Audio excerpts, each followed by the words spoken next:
Sports Night, brought to you by your Valley Toyota dealers, is back. You know, when it comes to the baseball diamond, we've found a real diamond in the rough when it comes to blasts from the past of baseball. Right here in Arizona, hidden in the East Valley, Mesa to be exact, we catch up with Susan Ritchie, a historian who has a great game plan when it comes to preserving the history of America's pastime in the great state of Arizona. First of all, Susan, just tell us about this room and where we're at right now. We are in the play ball exhibit at the Mesa Historical Museum. The Mesa Historical Museum has had an aspect of baseball for over a decade, and the popularity has grown exponentially. And so we are in the one exhibit. We also started to utilize the hallway, and eventually our plan is to expand beyond this room into a whole building that will just be a baseball museum.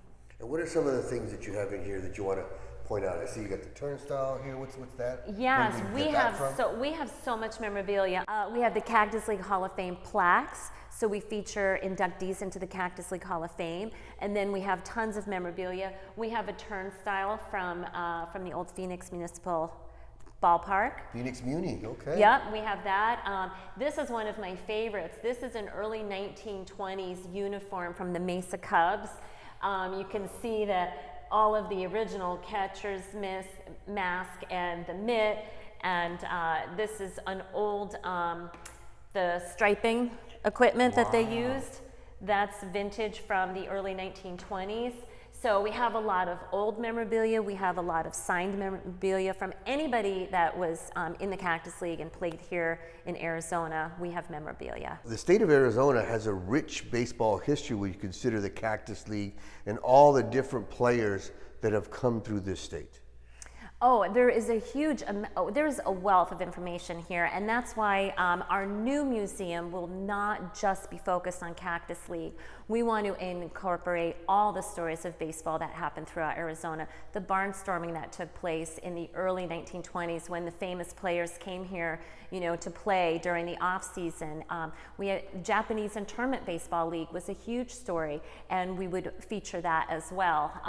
And then we want to feature even some local personalities. We have a local person here in our Lehigh neighborhood, and their grandfather in the 1920s got drafted by the minor league Yankees, but he had to turn it down because his family said that he had to stay here and help farm.